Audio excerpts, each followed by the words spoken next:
also globally, I think the policymakers are taking this as the steepest learning curve to bring out some kind of mitigants that so that our growth prospects across the world do not look compromised for a very long time. Also, I think very opportune time to speak to you, and thank you for giving us the time today because the RBI policy just was announced yesterday. Mr. Shaktikanta Das has kept the interest rates unchanged, so system level liquidity remains comfortable. Given a very low appetite from the private sector for various reasons, demand conditions are low, inventory levels are high, so private sector is not looking to indulge into a very aggressive capex cycle. At this point in time, you really need government's role.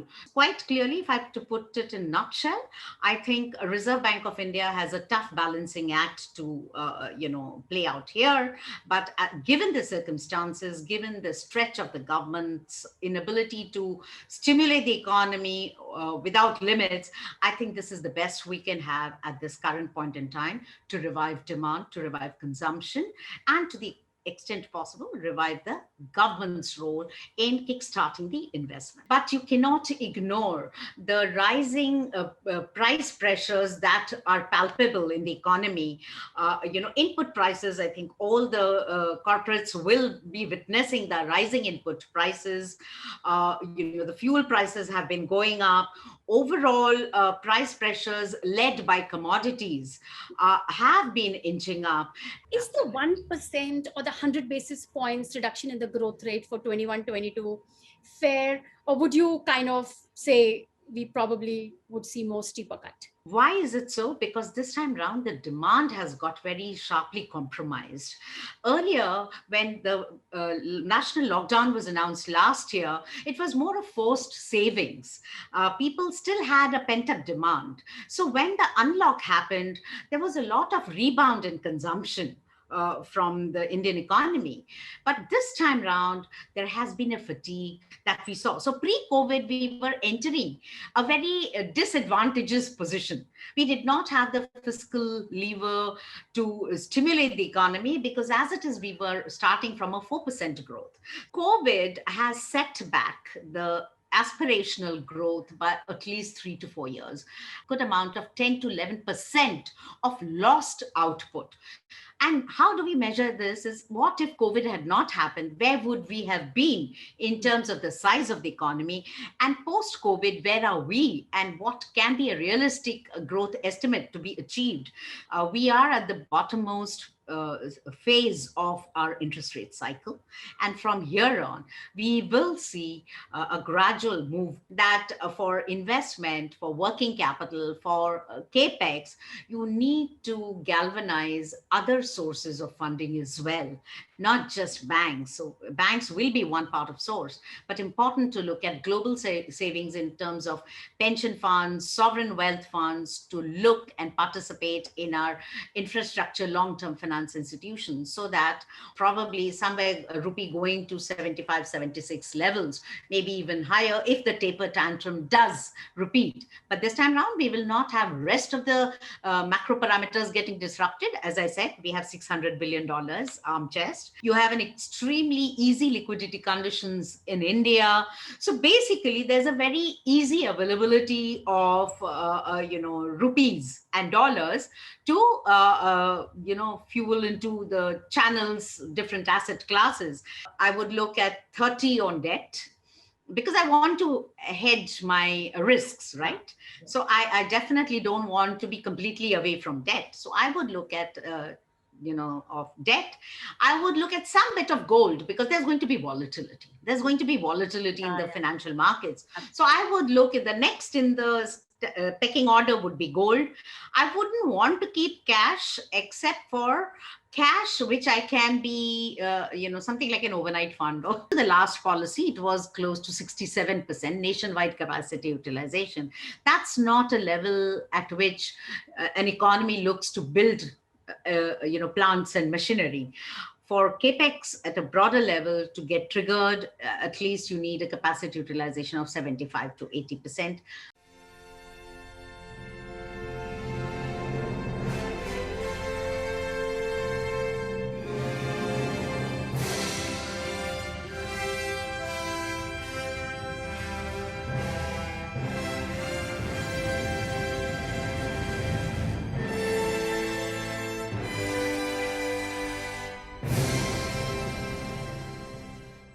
Ladies and gentlemen, a very warm welcome to the Capsule 13 of Series 3, Toolkit for Steering Your Business Through the Pandemic. We have with us today on the show Dr. Shubhada Rao, founder, QuantEco Research, logging in from Mumbai. Dr. Rao brings with her over 30 years of experience in academia and industry. She is a leading research team at QuantEco, an independent and unbiased research house providing business economics and financial market intelligence to the corporates and investors. She is a gold medalist and a PhD economics from University of Mumbai. She has worked as economist, chief economist with financial sector entities like ICICI, Tams Bank, CRISIL, Bank of Baroda, Kotak Institutional Equities. Prior to setting up QuantEco, she served as a senior group president, chief economist at Yes Bank. Dr. Rao, a very warm welcome to my show, Insights with Nidhi Verma, Series 3. It's so good to see you now. I think we met in September 2019 at my 8th Specialty Films and Flexible Packaging Summit. And in a few months, the world has changed. Thank you, Nidhi. It's a pleasure to reconnect again with you. And how right are you that the last we met, the world looked as if it was almost in a takeoff stage. And what a dramatic turnaround in terms of the COVID shock, the health crisis, and the global economy, and closer home, Indian economy, all have turned around for worse. And 2020 would probably go as one in 100 years kind of a phenomenon. And we just hope that we are better in terms of wisdom of how to tackle this health crisis and minimize the impact on the economy, not just here in India, but also globally. I think the policymakers are taking this as the steepest learning curve to bring out some kind of mitigants that so that our growth prospects across the world do not look compromised for a very long time. So very clearly, I think this is the right time to interact with you, Nidhi, and all your viewers and participants, because this is where we stand to look at how we go from here to mending the global economy and, more importantly, Indian economy. Very well put there. Also, I think very opportune time to speak to you, and thank you for giving us the time today because the RBI policy just was announced yesterday. Mr. Shaktikanta Das has kept the interest rates unchanged, so system level liquidity remains comfortable. Will RBI's proposal to increase the bond purchases combined with the supply constraints that the economy is facing add to the risk of high inflation? In my aim, it's a double whammy. Yeah. No, I think it's a very valid question, Nidhi, because at this point in time, we really need to evaluate the balance between how do we need to finance growth and how do we tackle the fallout impact of higher liquidity in the system. I think very clearly the Reserve Bank of India's role has been cut out, and that is to help keep the cost of borrowing low, keep the liquidity high so that availability of funds is relatively easy for industries and services that are growing in a current scenario.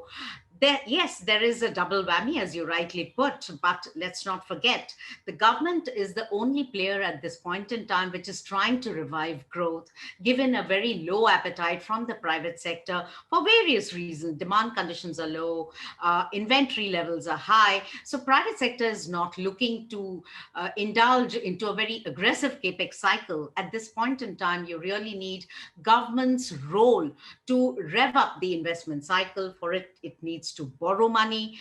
And how do we keep the balancing act perfect in terms of high demand for funds from the government, cost of borrowing low, and that is where the Reserve Bank of India has been playing a role as a government's bank and as a lender of last resort, as a banker's bank. So in all, if I may say so, yes, inflation risks would be there, but it's a demand and supply phenomenon. Inflation is necessarily pivoted by demand conditions in the economy, which unfortunately for India remain weak for quite some time since the COVID hit us. But even prior to that, we have seen a significant deceleration in economic activity, because of the demand conditions, consumption demand remaining weak and so on. So quite clearly, if I have to put it in a nutshell, I think a Reserve Bank of India has a tough balancing act to, play out here. But given the circumstances, given the stretch of the government's inability to stimulate the economy without limits, I think this is the best we can have at this current point in time to revive demand, to revive consumption, and to the extent possible, revive the government's role in kickstarting the investments. Did RBI have a little more further room to cut down the repo rate further? Because apparently they've not changed it in the last five quarters, only maybe 115 basis points. Was there a little room? Uh, Actually, not, Nidhi, because inflation is something which RBI needs to keep an eye on. And while definitely growth will continue in the near term to be a important and driving focus for the central bank also, but you cannot ignore the rising price pressures that are palpable in the economy. Input prices. I think all the corporates will be witnessing the rising input prices. The fuel prices have been going up. Overall, price pressures led by commodities have been inching up. And definitely the inflation has come off from last year, which was more a supply shock related inflation from 6.2 to we are looking at, say, 5% inflation. Correct, correct. But more importantly, you can, as a central bank, it's difficult to ignore the price pressures, and therefore RBI's room to cut rates may be absolutely crunched. More importantly, the global cues also may be serving the purpose here. If the global central banks, not in the immediate future, but going into the next 6 to 10 months, start talking of taper, then it would have its impact on RBI being caught on the wrong foot. So it cannot be cutting rates when the rest of the world, which is growing very impressively, US, Eurozone, and UK, have been showing rapid growth. They may be looking at some point in time over the next year, tightening of rates. At such time, RBI cannot be seen cutting rates, more domestic, but less also global cues to be looked at. Very rightly said. I think the US put in trillions of dollars into the economy so that the money could go into the consumer's hands. And now they've started feeling the pinch of the inflation. Well put. Shubhda, yesterday the RBI lowered its estimates for economic growth to 9.5% for the current fiscal year, that is 21-22. Earlier projection was 10.5%. The Indian economy contracted 7.3% by March 2020. That was the 2021 fiscal year. The first ever economic performance, I think, in 40 years. That's what it says. Yeah. Is the 1% or the 100 basis points reduction in the growth rate for 21-22 fair? Or would you kind of say we probably would see more steeper cut? I think that's a $1 million question, Nidhi, because we are dealing with such a huge amount of uncertainty because it emanates from health crisis. We've already seen two waves of the COVID surge starting from last year, and the second COVID surge recently has been a very devastating one. Why is it so? Because this time around, the demand has got very sharply compromised. Earlier, when the national lockdown was announced last year, it was more of forced savings. People still had a pent up demand. So when the unlock happened, there was a lot of rebound in consumption from the Indian economy. But this time round, there has been a fatigue. There has been, as I said, devastation of the second wave of COVID. People are being now forced to look at precautionary savings because of out-of-pocket medical expenses. Their disposable incomes have been, getting compromised. The job opportunities are shrinking. Given the kind of a scenario, at least in the near term, it would appear that, there would be a downward bias to growth. So while we ourselves are still looking at a 10% growth, which is 50 basis points higher than a Reserve Bank of India. But given these uncertainties around in the economy, prevailing in the economy, I think it's a no-brainer to look at it more downward bias than an upward bias to growth forecasts. Most of the analysts have revised it lower. The reason why we are holding back to our further downward revision is probably if we are able to contain the surge and the wave and unlock happens, and more importantly, if India is able to vaccinate a large part of its population, at least more than half of it by year end, we could probably see in the second half of the fiscal year, vaccination provides a perfect backdrop as a stimulus. People begin to get more confident to, particularly in contact intense in sectors, in manufacturing, in agriculture. So the second half could probably see some risk appetite come back, be it through consumption, be it a little bit through investment. But overall, we could see some scope of rebound. But as I said, it's early days yet. We have seen a sharp cutback in rural consumption. Rural population is suffering because of the health crisis. And, it's a developing story, if I may just say so. We just have to probably be more hopeful toward H2. We'll wait and watch. Absolutely. Absolutely. Yeah. Shubhada, the foreign reserves are at an all-time high. First time, I think, $600 billion. Can the RBI leverage to promote this towards the growth? Is there a way? We have been using this reserves accumulation as a good debating point as to how best can we carve out, if possible, the forex reserves to be put to good use, say for infrastructure. There has been a lot of debate in the past as to why can't we, carve out maybe 5 to 10% of the forex reserves to be plowed into infrastructure. But these kind of ideas are not free of risk, because it's extremely important that well hard earned forex reserves are also to be kept as a tool and ammunition to deal with volatility in the currency markets. What if there is another round of taper tantrum? Would India be able to come out of it without any downside risk? Remember the taper tantrum of 2014, and India did see a lot of setback in its economic growth momentum. We do not want to see a repeat of that kind of a scenario once again. But having said, I agree that $600 billion is more than adequate, be it in import cover, be it in external debt servicing ratios, whatever indicator that you look at. 600 is a large pool of forex reserves. We can revisit that debate once again, Nidhi. I think it's worth revisiting it now. Shubhada, whatever presentations we used to have till September in all my conferences, always the focus used to be India being a 5 trillion economy by 24. Yeah. How many years behind have we fallen now? Will we ever catch up? Oh, yes. I think that's a great question, because remember, we all looked at an aspirational growth and India touching 5 trillion. This was in 2019. I think the Prime Minister had articulated the vision. Like another era only now. It seems like a different environment altogether. What was 2019? But let's not forget, Nidhi, I think what we are looking at is, right since last 4 years, India has been looking at a monotonic cutback in growth rates. From 8.4, just pre-pandemic year, we saw growth come down all the way to 4%. And particularly in fiscal 20, we saw a sharper growth cutback. To me, it's a culmination of the 3 years of what we had seen as an Indian economy. We saw demand disruption come on the back of demonetisation, where informal economy did to some extent get compromised. The subsequent year, we had an introduction of GST, where the formal economy was grappling with getting and streamlining the processes.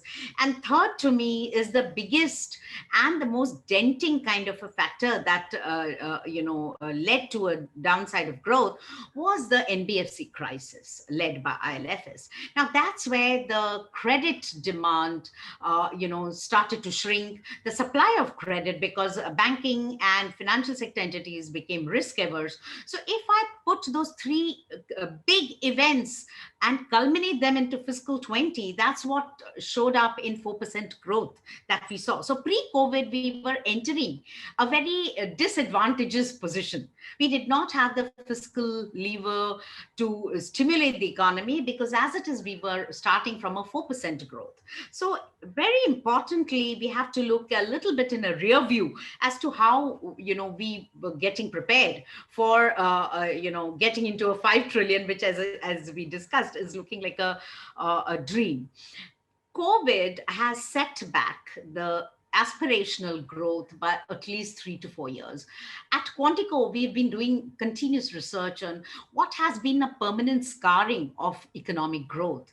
And we can, quite confidently say that we have seen a good amount of 10 to 11% of lost output. And how do we measure this is what if COVID had not happened? Where would we have been in terms of the size of the economy? And post COVID, where are we? And what can be a realistic growth estimate to be achieved? So, to put it in numbers, if I were to look at 2025, which was our aspirational year of reaching 5 trillion, we are looking at probably given a best case scenario, a 28, fiscal 28 or 29 to reach a 5 trillion US dollar economy.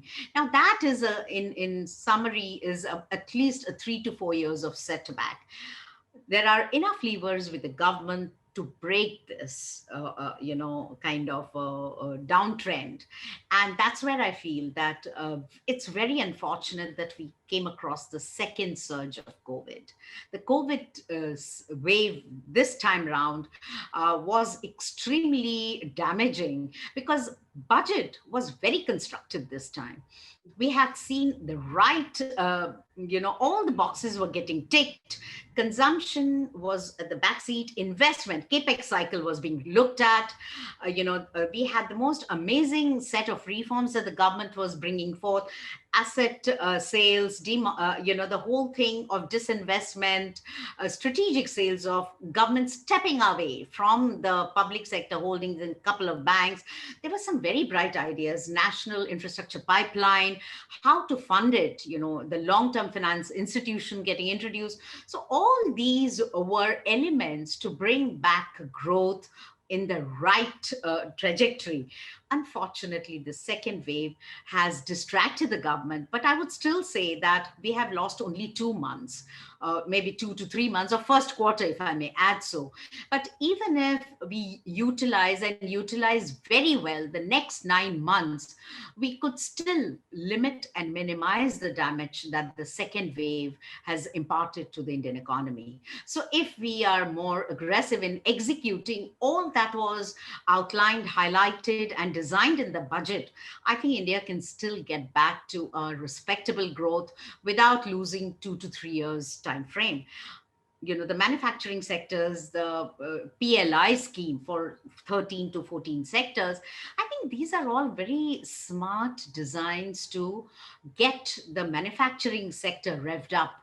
But the whole emphasis is on how quickly the government can put it on execution platform.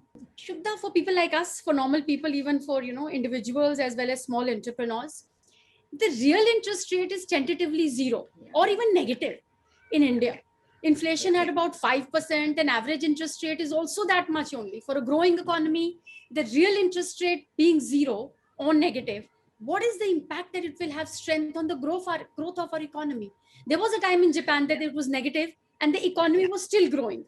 But when I look at my FD rate, because whatever little money we have, we put in FD. I had a huge issue in the 2008 meltdown where I lost all my money in the stock market, and after that, FD was our only haven.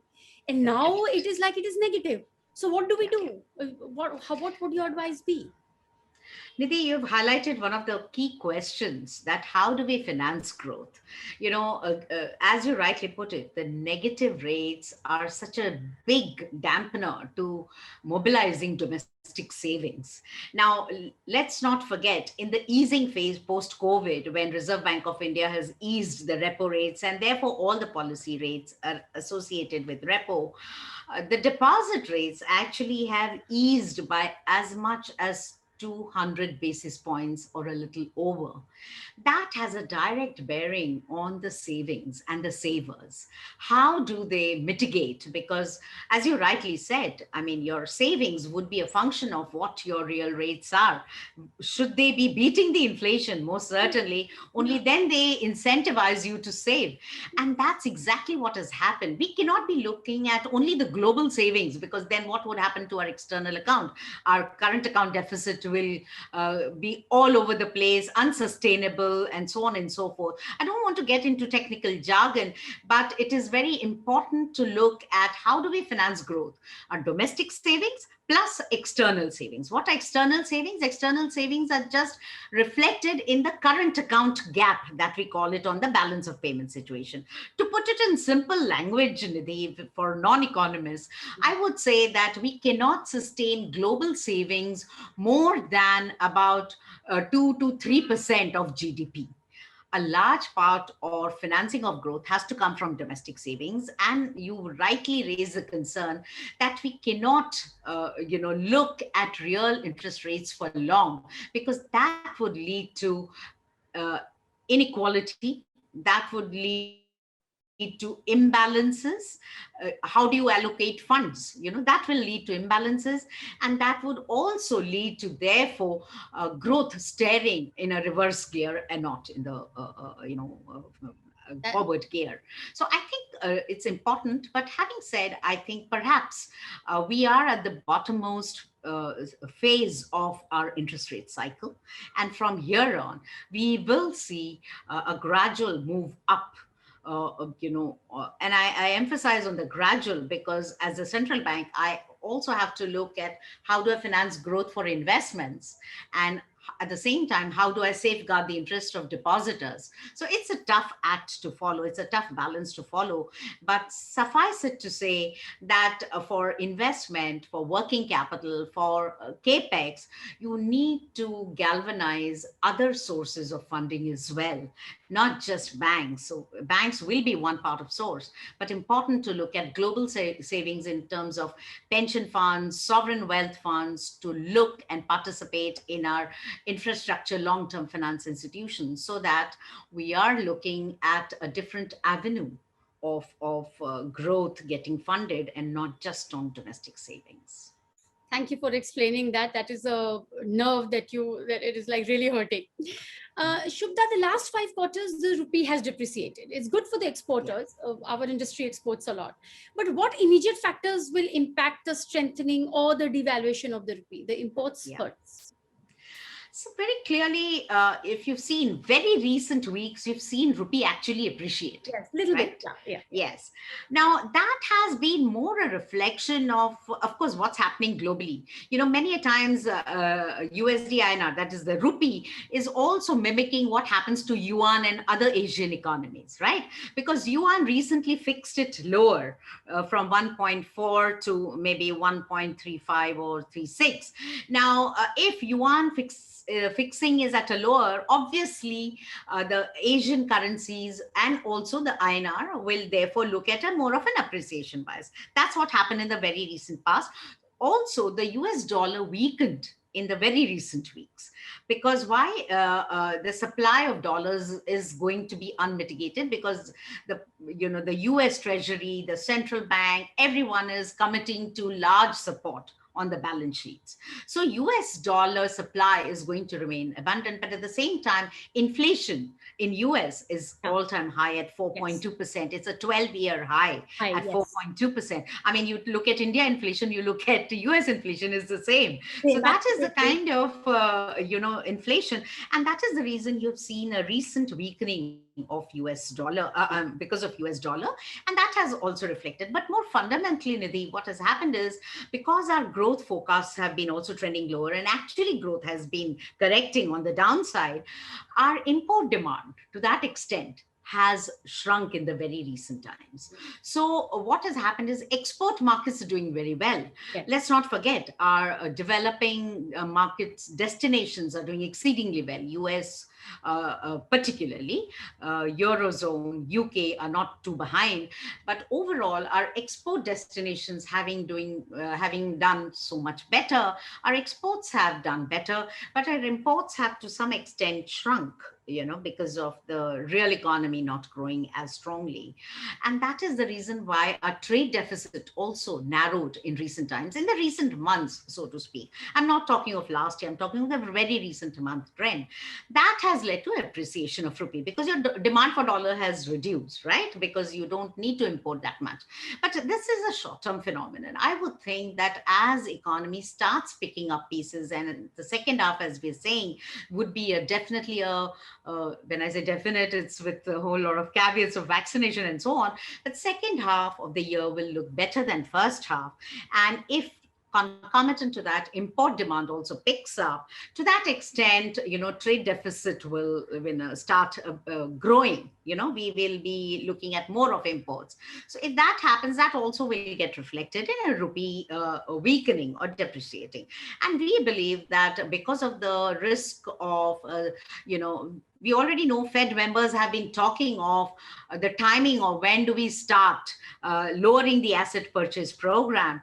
And that's, to me, is a harbinger of maybe 6 months down the line, the Fed would start looking to even talk of taper. If that happens, we will see its impact on the currency markets. And perhaps that is the reason we are still looking for the year as a whole. We're still looking at a depreciation bias building into the currency exchange, that is US dollar to INR. And what we're looking at is probably somewhere a rupee going to 75, 76 levels, maybe even higher if the taper tantrum does repeat. But this time around, we will not have rest of the macro parameters getting disrupted. As I said, we have $600 billion arm chest ammunition. So RBI has enough wherewithal to look at any perceived risk of volatility in the currency markets. But having said so, I think it is safer to say that currency on fundamental levels, inflation differential, and so on and so forth, will now start looking at a depreciation bias, once again getting built in more pronounced in the second half of the current year. Thank you for explaining that. That will be some guidance to a lot of our industry colleagues who either import or export. Shubhada, right now the investors are investing in the equity market. Suppose I had 100 rupees. Everyone is a very basic question, and everyone would be asking you that. How will you divide it between equity, debt, commodity, cash? What is your percentage allocation? Sorry, this, I know that you actually charge everyone for giving this advice, but in this pandemic and crisis time, please offer your advice to my dear industry fellows.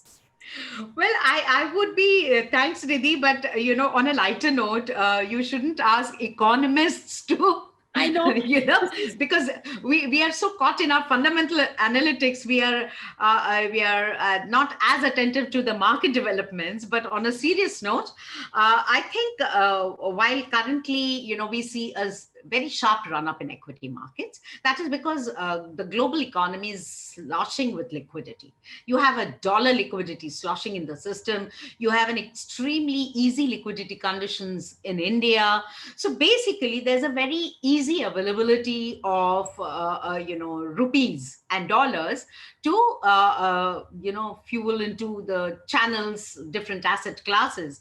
Equity, because it acts as a hedge against inflation, because there is a perception that forward looking for India is something which is positive, and I'm investing maybe not as a trader but as an investor in equity market. If not this year, next year growth will come back. So an equity participant is looking at maybe 1 year plus horizon. And that is why a lot of funding is going into equity markets. A lot of flows are into equity markets. No doubt that the recent run up is way ahead of fundamentals, as we're still looking at grappling with growth, touching 8%, 9%, or if you're lucky, 10%. And clearly the fundamentals do not, do not prompt an equity markets looking at all-time highs and so on and so forth. But there, I think it's more the earnings growth going into next year, perhaps not this year, growing into next year, maybe prompting some equity flows. But having said, valuations look expensive compared to the Asian partners or elsewhere. So coming to the point, if I were an investor of 100 rupees, I would definitely look at equity because, yes, as I said, there's a growth prospect. If I'm looking at debt, I would look at, say, 50 on equity. I would look at 30 on debt because I want to hedge my risks, right? So I definitely don't want to be completely away from debt. So I would look at, of debt. I would look at some bit of gold because there's going to be volatility. There's going to be volatility in the financial markets. So I would look at the next in the pecking order would be gold. I wouldn't want to keep cash except for cash, which I can be, something like an overnight fund or, something of that sort. At least it earns a couple of percentage points of return. Of course, a small amount you keep as hard currency, but it would be equity, debt, commodities in that order, 50, 30, 10, that is what, 90? And Yes. maybe 5 to 10%, 5% cash, and maybe 15% of commodities, particularly gold or maybe other metals. But I don't understand much of metals, so I would like to distribute it in this manner, Nidhi. Thank you so much. I think that is what is going to be really useful for all my colleagues, because that is where this is the one question that everyone wants to, Yeah, sure. know. I'm Um, sure. I'm sure. I was looking at the Q4 results, especially for my industry companies, and I really see that the top line percentages that they have reported quarter on quarter, the growth is not because of the productivity has increased so much or the overall production has increased. It is because their operational costs have decreased. That is why the results are going as they are. So we should not take it at face value. This is dangerous right now, I think, because all the costs, getting the offices, infrastructure cost, traveling cost, Absolutely. employee cost, everything is Absolutely. only the people who are working in the factories. That is the only Absolutely. opex that is happening. So Yeah. we need to be little careful on how we see the, where people are celebrating their results. We need to go Yes, a little deeper. absolutely. That's why I said, I mean, the equity markets are running far ahead of fundamentals is because probably they're looking at earnings to be much smarter. But, we still need to ride out the risks of the current year and maybe a little bit of next year. How do we restore normalcy in Indian economy amongst the uh, various sectors of the economy, services? The most hard hit have been services, contact intense sectors. I mean, how are we going to Ask see a us. growth come back? Yes. Exactly. It's the biggest dent has been on the services sector because between the first and the second COVID wave, there were a very brief period of time where services had just begun to, look up in terms of demand coming back, and very quickly it has got aborted. So it's the biggest risk is services which are more contact intensive. Luckily, RBI has targeted some liquidity support via banking channel, but nevertheless to go into some of these services sectors like aviation, hospitality, tourism, and so on and so forth. But I think it's going to be a slow mend. Once again, I would like to reiterate that it's the government that will really need to do a lot of driving of the economy. Yesterday I just put out on my LinkedIn post that monetary policy was quite boring. It was exactly everyone was expecting it to be. No rate change, accommodative stance, government borrowing will continue to get supported through Reserve Bank of India's expansion of balance sheet. So it was a boring policy. There were no negative or positive surprises for the market. But what we need is an excitement in the fiscal policy. Does the government have a room for additional spending without putting a pressure on government borrowing program through markets? In our opinion, yes, because that is one point we perhaps overlooked to discuss, Nidhi, and I forgot to mention it, is there are very strong cash piles of government sitting with RBI, close to about 2 to 3 lakh, 300 lakh crores. And that is where what we need to somewhere around 2.5 to 3 trillion rupees is what I would say. And that is what something that can be utilized by the government in front loading some of the expenditure to bring back demand in the economy. I think the pivot of all the issues is basically how do we restore the demand conditions in the economy. And once we are able to do that, the rest of the risk appetite for investments, capex, everything else will start following that. But at the end of the day, you have to rely on the domestic consumption, which has got severely compromised, to get a huge policy support. RBI has done its bit, but it's important that the government continue to, follow up from what it did last year. Shubhda, the Indians' fiscal deficit for 21 was 9.5%. In the current situation, do you think that Yeah. India can go higher on that fiscal deficit? How do you see the right balance between government increasing its expenditure so as to revive the economy that we've been harping about? And where do they strike a balance? In like a person like me who's not, understands only superficially, they can easily go ahead. What is stopping them? Yeah. I think fiscal deficit becomes important, if I put it in a simple language, is why does it become important? Because it then, shows the gap of the revenues and expenditure. And therefore, governments need to borrow from the markets. And when government as a single largest entity comes with a huge amount to borrow, from the market, it tends to crowd out the private sector, one, because you don't have an unlimited recourse to funding available, right? You have domestic savings, you have global savings, but what basically implies is that if you have a limited pool, a defined pool of availability of funds, if there's a huge one big entity called government coming and taking away most of it, what is left with the private sector is very little. And if there is always a competition, then it would raise the cost of borrowing, cost of funding. And that is the reason why everyone implies and advocates that fiscal deficit should be manageable. The second aspect why fiscal deficit should be manageable, first was the crowding out risk. The second is when the government borrows, you always have to obviously service the debt, right? You're not getting free money. The government is not getting free money. It has to pay the interest rate to the people who subscribe to the government bonds. Now, if you look at the budget arithmetic today, where we are is, for the year, if we earn the revenues for the year, what we are earning, almost 40 to 43% is going into paying the interest payments of the government borrowing. Okay, that leaves only 50 to 55 to 60% as money available for your annual needs, of the government, for the various ministry allocations and so on and so forth.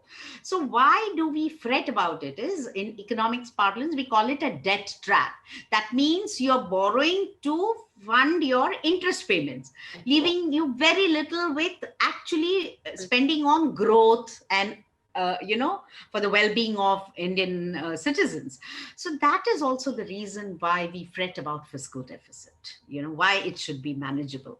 But having said, the point that I was earlier alluding to, Nidhi, was that we cannot be endlessly depending on market borrowing. We need to look at different avenues to fund our growth programs. And that is where I come back on the issues of national infrastructure pipeline getting funded through crowdfunding of long-term financial institution, where the crowd being the pension funds, the sovereign wealth funds of overseas countries, and so on and so forth. They should also come in and start financing our long-term government-sponsored capex plans. What would happen is that would then take away some of the immediate needs from the market in terms of financing of those long-term capex, particularly related to infrastructure. And if unless and until we do that, in addition, if we are able to dilute the government ownership in many of the entities, Yes, I absolutely. think these are the ways. Government need not be in so many businesses, right? All to the 100%. They can dilute the stakes. And more importantly, as it was announced in the last budget, what we saw is the strategic sale. That means government wants to completely get out of certain business. Absolutely. I think to me, that's more uh, a big event. If that begins to happen in the current year, I think the government's pressure to spend on so many things which it need not. We saw a little bit of green shoot in the January March quarter, 1.6% quarter on quarter, Yeah, and then yes, the second wave came. absolutely. Um, Absolutely. what I wanted to know is that which sectors, as you see, will Yeah. actually have this V-shaped recovery, which will have U-shaped, and which will have L, and which one will degrow. Of course, I know the services comes at the degrowth Yeah. right now, but I think, Nidhi, on a realistic note, perhaps I am not as confident of a V-shaped recovery for a lot of industries. And that goes back to the underlying factors, that being the all pervasive demand conditions of the economy. The aggregate demand in the economy has really got very seriously compromised in the recent wave. And unless and until, as I said, demand conditions are restored, the demand in the economy is restored, we will see across the sectors, even from within manufacturing or services, take a longer time to clear the inventories, to look at a scope of building capacities. A capacity utilization still remains low, relatively low. At an economy wide level, we may be around 65, 66. To be very honest, I've not looked at yesterday's RBI statistics, but until the last policy, it was close to 67% nationwide capacity utilization. That's not a level at which an economy looks to build plants and machinery. For capex at a broader level to get triggered, at least you need a capacity utilization of 75 to 80%, even at 70, 75% at the lower end. Now, unfortunately, we have seen a demand cutback across segments. Because of the job losses or risks related to the jobs, or out of pocket expenses shrinking the disposable incomes of a larger segment of population, what has happened is, the amount that I'm willing to spend on various goods and services. So, right from FMCG to consumer durables, mind you, as you rightly put it, the last quarter saw a V shaped recovery, but you cannot have a pent up demand mimic this with same intensity this time round. As I said, there will be demand, but not to the same or not of the same magnitude. muted. It's So pretty muted. absolutely, it will be muted. So consumer durables, white goods or whatever, may not see a sharp rebound at all, because the out of pocket medical expenses have risen even for the rural economy. We may not see FMCG, and that's an economist point of view. Equity houses and brokerages may give you a different story. Maybe they're better informed. I'm looking at just the economic kind of perspective, that because of the kind of cutback we have seen in incomes, we may not see consumption oriented economies come back to a V shape. We could see a U-shaped recovery. And when I say U-shaped, it could be more related to over the next 1 or 2 quarters. Maybe the second half, as we were talking earlier, second half, we could see some recovery take shape. But that also will not be of the same magnitude that was being earlier assumed and built in. So we are going to see a shallower recovery in the coming quarters. Maybe we could look at a fiscal 23 to look at some revival of growth in a more sustainable and a meaningful manner. So consumption oriented, yes. Capex, I would still think a lot depends and rides on the government, how it propels the infrastructure, the road sector, the rail, and that would have a strong multiplier impact, if I may say so, on industries like a steel, cement, and so on. Or for that matter, if you have housing, once again, affordable housing, or whichever housing sector you look at, with a broader parameter, perhaps that could look slightly better off, going into the end of this year or early part of next year.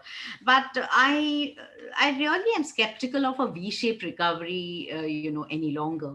At best, I would still look at an economy-wide U-shaped, as I said, led by consumption-oriented sectors.